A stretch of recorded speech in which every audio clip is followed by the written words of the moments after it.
The Great Hall of the Galactic Council stretched before Captain Hyun-woo Kim like a vast cathedral made of crystal and starlight. 12 different alien races sat in their designated sections, their forms ranging from the towering crystalline Vethrans to the writhing mass consciousness of the Quilax Collective. At the center of it all, Ambassador Jin-A Choi stood alone at the human podium, her small figure dwarfed by the immensity of the chamber. Kim watched from the observation deck as his friend and colleague faced what would be humanity's final trial. The charges against their species had been read hours ago, but they still echoed in his mind like a death sentence. Excessive violence, unpredictable behavior, disruption of galactic peace. The list went on and on. "The evidence is clear," Chancellor Zixathara's voice rang out like breaking glass. The Vethran leader's crystalline form pulsed with cold blue light as she spoke. "Humanity has proven itself incompatible with civilized galactic society. Your recent actions in the Kralix sector demonstrate this beyond question." Kim's hands clenched into fists. The Kralix sector incident had been a rescue mission. When the aggressive Kralix forces had attacked Yaloran refugee ships, humanity had been the only species willing to intervene. They had saved 3 million innocent lives, but the Galactic Council saw only the destruction of Kralix warships. Ambassador Choi stepped forward, her voice steady despite the overwhelming odds. "Honored council members, humanity acted to protect those who could not protect themselves. The Yaloran people would have been slaughtered without our intervention. How can saving lives be considered a crime?" A ripple of dismissive sounds echoed through the chamber. The blob-like Gorvanian representative oozed forward slightly. "Your species always justifies violence with emotion. This is precisely why you cannot be trusted with galactic citizenship." Dr. Sojin Park, sitting beside Kim in the observation area, leaned over and whispered, "They're not even listening to her arguments. This decision was made before we arrived." Kim nodded grimly. Dr. Park had been studying alien cultures for 20 years, and her insights had proven correct time and again. She had warned him that this hearing was merely theater, a way for the council to appear fair while delivering a predetermined verdict. Down below, Ambassador Choi continued her defense. "We have contributed greatly to galactic civilization. Human scientists have developed new medical techniques that have saved billions of lives across dozens of species. Our engineers have improved faster-than-light travel efficiency by 30%. Our diplomats have negotiated peace between warring factions that had fought for centuries." The Quilax Collective responded with their eerie, unified voice. "Your contributions are acknowledged but insufficient. Your species' fundamental nature remains unchanged. You bring chaos wherever you go. Order cannot coexist with chaos." Kim remembered the first time he had encountered the Quilax. Their hive mind had been fascinating to study, but terrifying in its absolute unity. Every Quilax thought the same thoughts, felt the same emotions, made the same decisions. To them, humanity's individuality and unpredictability were not strengths, but diseases to be cured or contained. Admiral Dong-Ho Lee materialized beside Kim, his weathered face grim. The head of the human defense fleet had been monitoring the proceedings from his flagship in orbit. "How bad is it?" he asked quietly. "As bad as we expected," Kim replied. "They're going to exile us." "All colonies?" Lee's question was barely a whisper. "All colonies. Back to Earth. 50-year deadline." Lee was quiet for a long moment, watching as Ambassador Choi made one final plea to the assembled aliens. "Then we activate Project Exodus," he said finally. Kim had heard whispers about Project Exodus, but knew few details. It was Admiral Lee's secret contingency plan, developed over years of growing tensions with the Galactic Council. Whatever it involved, Kim trusted Lee's judgment. The Admiral had been preparing for this day since humanity's first contact with hostile alien forces. Chancellor Zixathera rose from her crystalline throne, her form radiating authority and finality. The Galactic Council has reached its decision. Humanity is hereby ordered to withdraw from all colonies beyond the Sol system within 50 standard years. Any human presence found outside Earth's solar system after this deadline will be considered a hostile act and dealt with accordingly. The chamber fell silent, except for the soft humming of translation devices. Ambassador Choi stood frozen for a moment, then straightened her shoulders. "And if we refuse? Then you will be forcibly relocated," the Chancellor replied without emotion. "The galaxy has evolved beyond the need for your species' chaos. You will return to your birth world, or you will be returned by force." Kim felt Dr. Park's hand grip his arm tightly. Around them, the few other human observers sat in stunned silence. 50 years seemed like a long time, but Kim knew it would pass quickly when measured against the massive logistical challenge of moving billions of humans and centuries of colonial infrastructure. As the council session ended and the alien representatives began filing out, Ambassador Choi made her way to the observation deck. Her face was pale but determined. "Well," she said quietly, "we always knew this was a possibility." "What are our options?" Dr. Park asked. "We comply or we fight a war we cannot win," Choi replied. "The combined fleets of the Galactic Council outnumber us 50 to 1. Admiral Lee stepped forward. "Not necessarily. There are alternatives neither. The Council nor Earth Command has considered." Kim studied the Admiral's face. There was something there, a hint of plans within plans. "What kind of alternatives?" "The kind that require us to think beyond the boundaries they've set for us," Lee said cryptically. "The galaxy is vast, but it's not infinite, and there are places even the Council fears to go." As they walked toward the shuttle bay, Kim couldn't shake the feeling that they were witnessing the end of an era. Humanity had dreamed of the stars. For millennia, had fought and struggled to claim their place among the galactic community. Now, in the span of a few hours, those dreams had been shattered. But as he watched Admiral Lee's confident stride and heard the quiet determination in Ambassador Choi's voice, Kim realized that perhaps this was not an ending at all. Perhaps it was simply the beginning of something entirely new. The shuttle lifted off from the Council station, carrying them back toward the human fleet. Behind them, the great wheel of the galactic government continued its slow rotation, already. Moving on to other business. They had disposed of the human problem with bureaucratic efficiency. They had no idea what they had just unleashed. The morning sun cast long shadows across the empty streets of New Kyoto as Commander Yejin Han walked through the abandoned colony for the last time. 50 years had passed since the Galactic Council's ultimatum, and today marked the final evacuation of humanity's last major settlement beyond Earth. Her boots echoed against the silent pavement where millions of people had once lived, worked, and dreamed of a future among the stars. Now the buildings stood empty, their windows dark like hollow eyes staring at nothing. The great spaceport that had once bustled with activity lay dormant, its massive cargo bays stripped clean of everything valuable. "Commander, the final transport is ready for departure," her aide reported through the comm unit. "All personnel are aboard." Han nodded, but did not move immediately. She wanted to remember this moment, this place. Somewhere in the archives she carried, researcher Tai-Min Young had documented every step of humanity's withdrawal.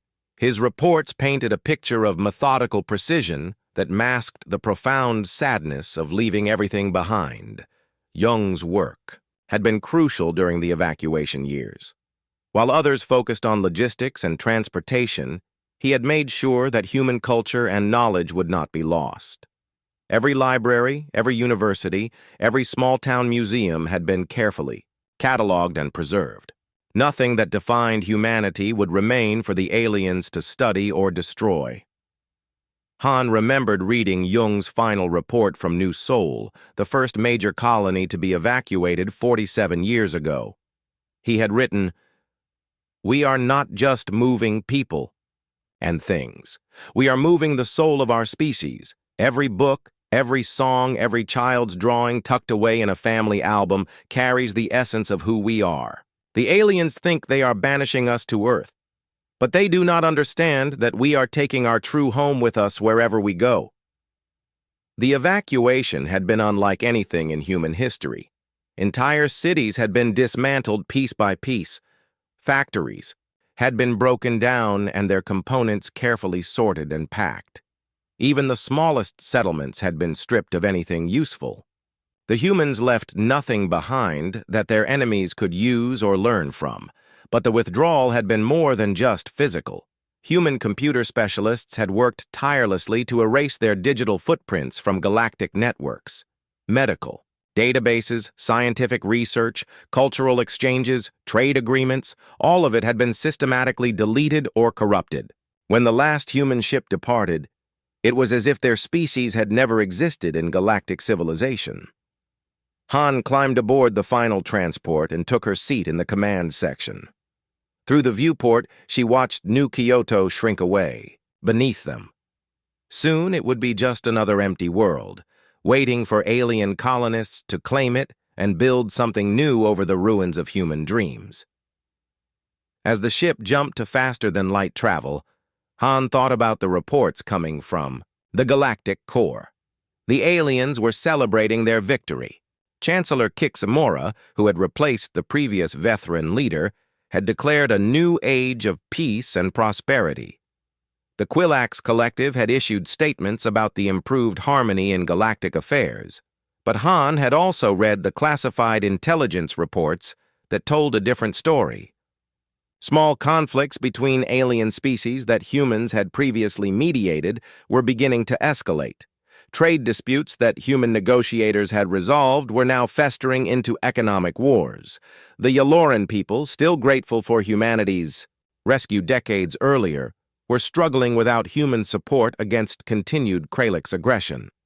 Most telling of all, the rate of technological advancement across the galaxy had slowed dramatically. For centuries, human creativity and innovation had pushed other species to develop new solutions to old problems.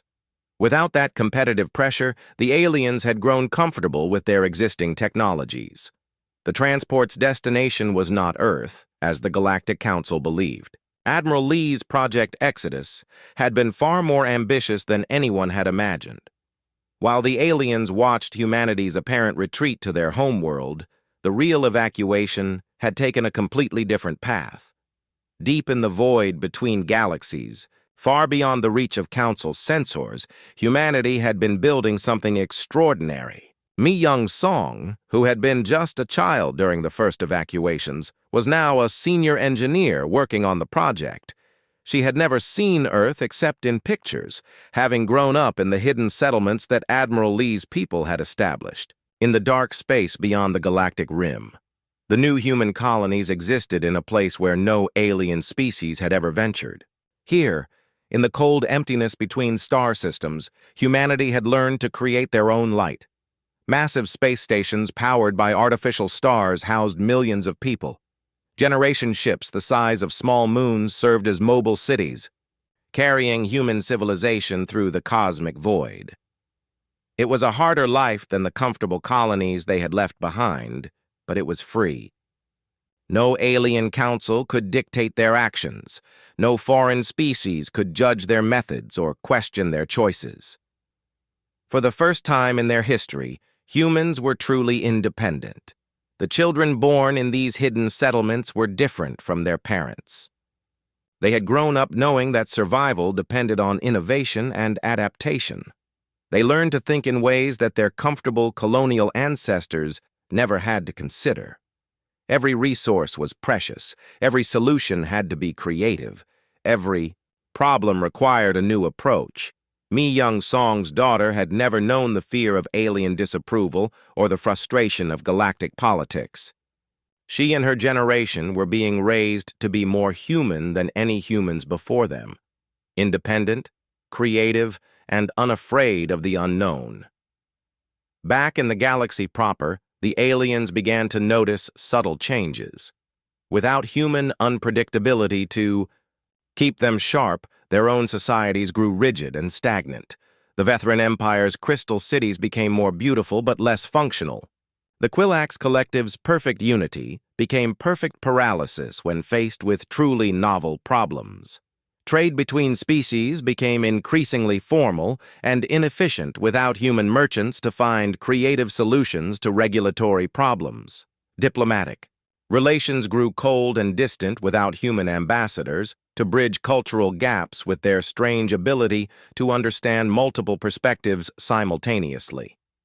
The galaxy had gotten exactly what it asked for, a universe without human chaos. What it had not expected was how much it would miss the solutions that chaos had provided. As Commander Han's transport jumped toward humanity's secret destination, she smiled for the first time in months. The aliens thought they had won, but they had no idea what they had actually accomplished. They had not destroyed humanity. They had freed it to become something far more dangerous than they ever imagined. Young-Ho Kang floated in the darkness between stars, watching through his ship's sensors as another star system died. The monitoring station where he worked was invisible to galactic scanners, hidden in the shadow of a dead moon at the edge of civilized space. For 3 months now, he had been documenting the arrival of something that terrified every species in the galaxy. The Devourers had come from beyond the galactic rim, appearing without warning in the outer territories. They were not like any enemy the galaxy had ever faced. These creatures did not want territory or resources in any way the aliens understood. They consumed entire star systems, draining the energy from suns until they collapsed into cold, dark husks. Through his long-range telescopes, Kang watched the crystalline swarm descend upon the Alterian system. The Alterians had been one of the more peaceful species in the galaxy, known for their beautiful art and philosophical writings. Their 3 worlds had housed nearly 2 billion souls. Now those worlds were nothing but frozen rocks orbiting a dead star. The Devourers moved like a living storm made of crystal and energy. They had no ships in the traditional sense, no technology that anyone could identify. They simply existed as a vast cloud of consuming hunger that swept through space, taking everything in their path. Kang activated his emergency transmitter and sent his daily report back to the hidden human settlements. Day 93 of the Devourer invasion. The Alterian system has fallen. Total consumption time, 18 hours. No survivors detected. The swarm is moving toward the Vethran core worlds. Estimated arrival, 6 days. General Wu Jin Bei received the transmission in the command center of New Haven, humanity's largest hidden station. The general had been preparing for something like this ever since the evacuation began. While the aliens had grown soft and predictable in their comfortable galaxy, humanity had been forced to become something harder. "How are the aliens responding?" Bei asked his intelligence officer. "Poorly, sir. The Vethran Empire sent their entire crystal fleet to intercept the Devourers at the Nexus system. The enemy absorbed their energy weapons and turned them back on the ships. Complete destruction in under 4 hours," Bei nodded grimly. The Vethrans had always relied on their superior technology and energy manipulation. Against an enemy that could absorb and redirect energy, their greatest strength became their greatest weakness. "What about the Quilax Collective?" They tried. A coordinated assault with over 1,000 ships. Perfect formation, perfect timing, perfect execution. The Devourers adapted to their attack pattern within minutes and destroyed the entire fleet. That was the problem with the hive mind, Bei realized. Perfect coordination was also perfect predictability. The Quilax could not surprise an enemy because they could not surprise themselves. Dr. Yun Seo Lim entered the command center carrying a data pad filled with her latest research. She had been studying the Devourer attacks, looking for patterns and weaknesses. What she had found was both disturbing and promising. "General, I have some interesting data about our new visitors," she said, pulling up a holographic display. "The Devourers are not just consuming energy randomly. They are learning from each encounter, adapting their methods based on what they face." "Explain," Bei ordered. Every time they encounter a new type of defense, they study it, break it down, and develop a counter-strategy. The problem is that all the galactic species are too specialized. The Vethrans only know energy warfare. The Quilax only know coordinated attacks. The Gorvanian blob ships only know swarming tactics. Each species has one approach, and once the Devourers figure it out, they become helpless. Bay understood immediately. But we are different. Exactly. Humans do not have one way of fighting. We adapt, we improvise, we use whatever works. We are unpredictable because we do not limit ourselves to single solutions. In the hidden research stations scattered throughout the void, human scientists had been developing new technologies based on their greatest strength, the ability to think in ways that no other species could match. Dr. Lim's team had created weapons that worked differently every time they were used. Ships that could change their basic configuration mid-battle. Defense systems that operated on controlled chaos rather than rigid programming.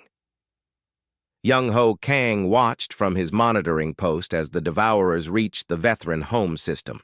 The great crystal cities that had stood for millions of years began to crack and crumble as the swarm drained the energy from their star. Chancellor Kiximora's desperate broadcasts filled the communication channels. All galactic species, this is an emergency request for assistance. The Vethran Empire is under attack by an unknown force. We need immediate military support from all available fleets. The response was pathetic. A few hundred ships from various species arrived to help, but they had no better luck than the Vethrans themselves. The Devourers consumed them all with the same terrible efficiency. In the hidden human settlements, debates raged about whether to intervene. Many argued that the aliens had brought this on themselves. They had exiled humanity, treated them like dangerous animals, and now they were paying the price for their arrogance. But others, led by people like Dr. Lim and General Bay, argued for a different approach. We are not doing this for them, Bay told the Council of Human Leaders. We are doing this because it is right, because this is what humans do. We protect those who cannot protect themselves, even if they hate us for it. The debate continued as more systems fell to the Devourers. The Quilax homeworld lasted only slightly longer than the others, its perfect hive-mind unity providing no advantage against an enemy that thrived on consuming order and turning it into chaos. Young-Ho Kang received new orders from General Bay. Instead of just monitoring, he was to begin active reconnaissance. Human ships, small and stealthy, began probing the edges of the Devourer swarm. They used hit-and-run tactics, never engaging directly, but gathering precious information about the enemy's capabilities. What they discovered was both terrifying and hopeful. The Devourers were incredibly powerful, but they were also creatures of pattern. They expected their enemies to behave in logical, predictable ways. When faced with truly random and chaotic tactics, they struggled to adapt quickly enough. Captain Su-Min Lee, granddaughter of the legendary Admiral Dong-Ho Lee, led the first successful human strike against a Devourer scout group. Her ship used tactics that made no mathematical sense, attacking from impossible angles, using weapons in ways they were never designed for, making decisions that even her own crew could not predict. The scout group was destroyed, but more importantly, it was confused. For the first time since their arrival, the Devourers had encountered something they could not immediately understand and counter. The message was clear. Humanity had evolved during their exile into something the galaxy had never seen before. They had become chaos itself, refined and weaponized, and chaos, it turned out, was exactly what the galaxy needed to survive. Chancellor Kixithana stood in the ruins of what had once been the greatest crystal palace in Vethran history. Half the galaxy was gone now, consumed by the relentless advance of the Devourers. Her own homeworld would fall within days, and she knew it. The emergency council meeting she had called would likely be the last gathering of galactic leaders in history. The few surviving representatives sat in a circle around a simple table. Gone were the grand ceremonial chambers and elaborate protocols. They met now in a bunker deep beneath the planet's surface, hiding from the energy-draining creatures that swarmed through space above them. "We have exhausted every military option," reported what remained of the Quillax Collective. Their once mighty hive mind had been reduced to a handful of survivors, their perfect unity shattered by losses they had never imagined possible. "Our fleets are destroyed. Our worlds are consumed. We face extinction." The Kralix War Master Grexthar, an old enemy who had fought humans decades earlier, slammed his armored fist on the table. "There must be something we have not tried. Some weapon, some strategy, some alliance we have overlooked." "We have tried everything our civilizations know how to do," Chancellor Kixathana replied quietly. "But perhaps that is the problem. We only know our own ways of thinking and fighting." A heavy silence fell over the group. They all knew what she was suggesting, but none wanted to speak the words aloud. The species they had exiled, the chaotic and unpredictable humans, might be their only hope for survival.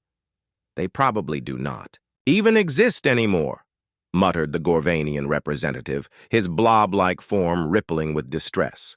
"We have detected no human activity in the galaxy for over a century. They likely died out on their primitive homeworld. Or they evolved beyond our recognition," Kixathana said softly. "We always underestimated their adaptability." In the hidden depths of space, Commander Inho Park monitored the emergency council session through intercepted communications. His reconnaissance ship floated invisible in the shadow of an asteroid, its advanced stealth systems a product of decades of human innovation in exile. Park was the son of Dr. So-Jin Park, the xenobiologist who had witnessed humanity's trial all those years ago.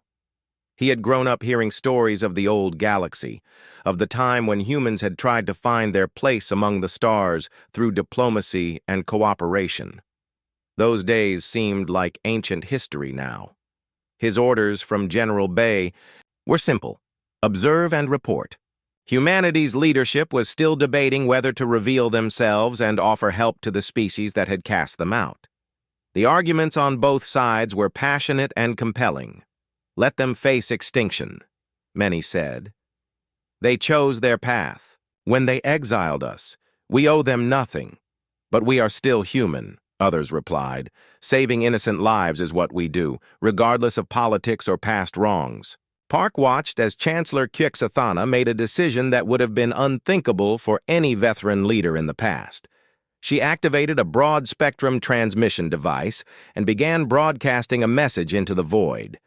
"To any humans who may still exist," her voice carried across space, translated into the language she had once spoken with such contempt.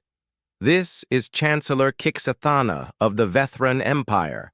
We were wrong about your species. We were wrong about everything. If you are listening, if you still live, we beg you to help us. Our pride is gone. Our arrogance is dead. Only our need for survival remains." The message was simple, desperate, and completely without the formal protocols that had once governed galactic communication. It was the plea of a dying civilization to the species they had driven away. Park immediately transmitted the message back to human command. Within hours, the debate in the human settlements reached a fever pitch. Captain Su-Min Lee, who had led the successful raids against Devourer scouts, argued strongly for intervention. "We cannot let billions of innocent people die because their leaders were fools," she told the assembled human council. "Yes, they treated us badly. Yes, they were arrogant and prejudiced. But children did not make those decisions. Families trying to survive did not vote to exile us. We help them because it is right, not because they deserve it." General Bay supported her position, but he knew the risks. "If we reveal ourselves, there is no going back. The galaxy will know that humanity not only survived, but thrived in exile. They will know we have capabilities they never suspected. We will never again be underestimated or dismissed." The decision was made by President Hai Wan Choi, descendant of the ambassador who had made humanity's final plea to the old Galactic Council decades earlier. "We help them," she declared, "but we do it on our terms, as equals, not as desperate refugees begging for acceptance." Ji-Hoon Cho was chosen to be humanity's voice in this new chapter of galactic history. A skilled diplomat who had studied alien cultures his entire life, he understood better than anyone how to communicate with species that had never truly understood humanity. His ship emerged from the void like a ghost materializing from another dimension. It was sleek and dark, its hull covered in patterns that seemed to shift and change as you looked at them. This was human technology evolved through a century of independence, adaptive, unpredictable, and utterly unlike anything the aliens had ever seen. Cho's arrival at the emergency council session sent shockwaves through the assembled representatives. Many had believed humans to be extinct. Others had assumed they had regressed to primitive technology on their isolated homeworld. None had imagined that they had advanced so far beyond galactic norms.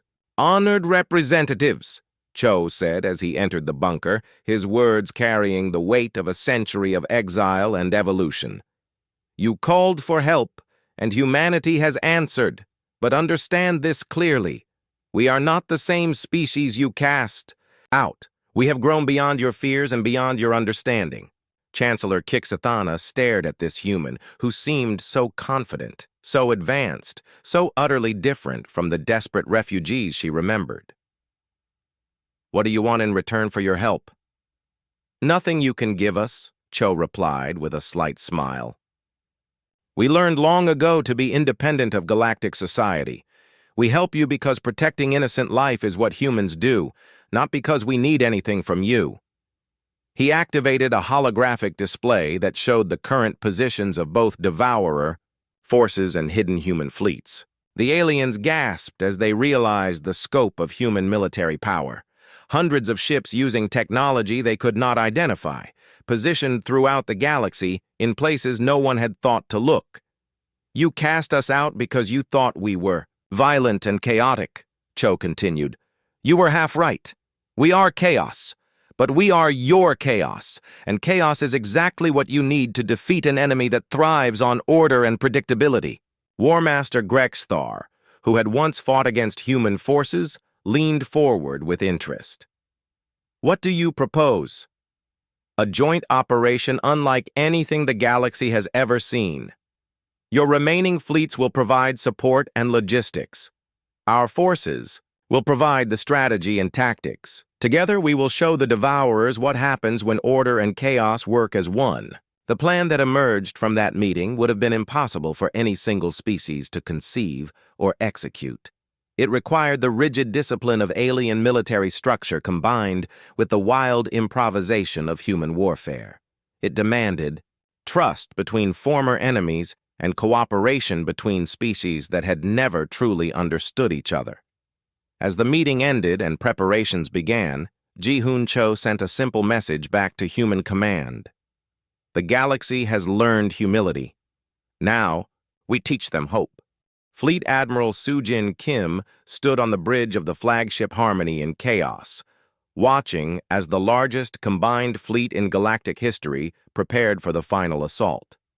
Around her, human and alien vessels moved in formations that would have been impossible just months earlier. Veteran crystal ships flew alongside human adaptive cruisers. Quillax collective vessels coordinated with independent human fighters. Even the proud Kralix warships had joined the desperate alliance. The target loomed before them, the Devourer mothership, a massive crystalline entity the size of a small moon that served as the central intelligence for the entire swarm. Dr. Minho Park, great-grandson of the scientist who had witnessed humanity's exile, had spent weeks analyzing the creature's structure and behavior patterns. "Admiral, we have confirmed the mothership's location at the galaxy's core," Park reported from his science station. "It has positioned itself near the central black hole, using the gravitational forces to amplify its energy absorption capabilities." Kim nodded grimly. The mothership had chosen its position well. Any conventional attack would be torn apart by the black hole's gravity before reaching the target. But conventional attacks were exactly what the Devourers expected, and humanity had long ago abandoned conventional thinking. All ships. This is Admiral Kim, she announced over the fleet communication system. Today we attempt something that makes no sense by any military standard ever written. We are going to deliberately damage our own ships, fly in impossible formations, and use weapons in ways they were never designed to work. To our alien allies, this will seem like madness. To the Devourers, it will be incomprehensible. The plan that had emerged from weeks of joint human-alien cooperation was unlike anything in military history. Instead of trying to protect their ships from the black hole's gravity, they would use it as a weapon. Instead of maintaining proper formation, they would fly in patterns that seemed random, but were actually carefully calculated chaos. Captain Su-Min Lee commanded the lead assault group, her ships designed to malfunction in specific ways that would create unpredictable attack vectors. Her grandmother would have been proud to see human ingenuity taken to such extremes. Beginning controlled systems failures, Lee announced as her ship approached the gravity well. Navigation offline, weapons firing randomly, hull breach in Section 7, all according to plan. The alien commanders watched in amazement and horror as the human ships began falling apart around them. But instead of becoming helpless wrecks, the damaged vessels became something far more dangerous, completely unpredictable weapons platforms that the Devourers could not analyze or counter. The first wave of human ships crashed into the Devourer defenses like a storm of controlled chaos. Systems that should not have worked continued functioning. Weapons that should have been destroyed kept firing from impossible angles. Ships that appeared to be dead drifted through the enemy formation, suddenly exploding with devastating effect. Fleet. Admiral Kim watched the battle unfold on her tactical displays. The Devourers were trying to adapt to human tactics, but every time they thought they understood the pattern, it changed. Human creativity was proving to be the ultimate weapon against an enemy that thrived on predictability. Second wave. Begin. Your approach, Kim ordered. This group included the alien vessels. Supported by human ships that would provide the element of chaos the aliens could not generate themselves.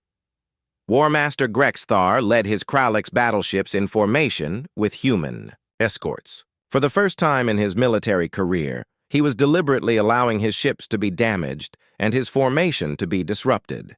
It went against every instinct he had developed over decades of warfare, but he had learned to trust human tactical. Genius! This is insane! He muttered as his ship's armor began failing exactly as the humans had planned.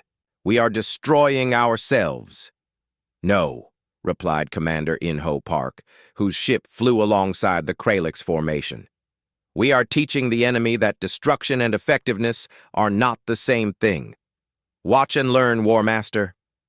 The combined human-alien assault struck the mothership's defenses with devastating effect.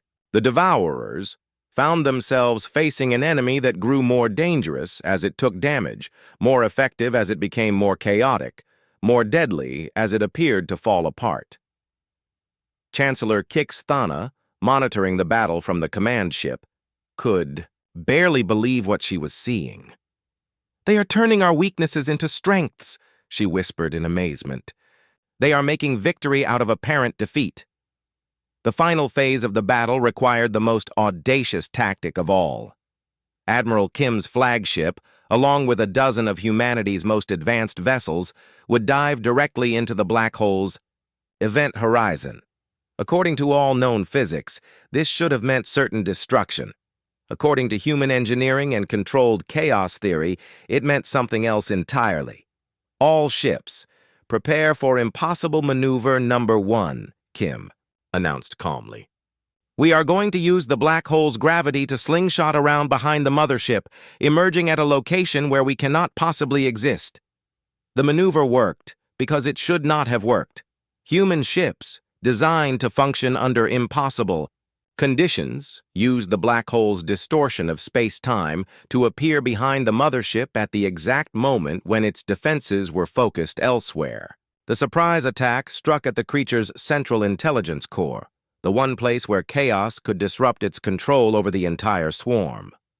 The mothership's destruction was not dramatic. It simply stopped. The great crystalline entity went dark, its energy patterns fading like a dying star. Across the galaxy, devourer swarms suddenly became directionless, their coordinated intelligence gone. Without their central command, they scattered into space, no longer a unified threat.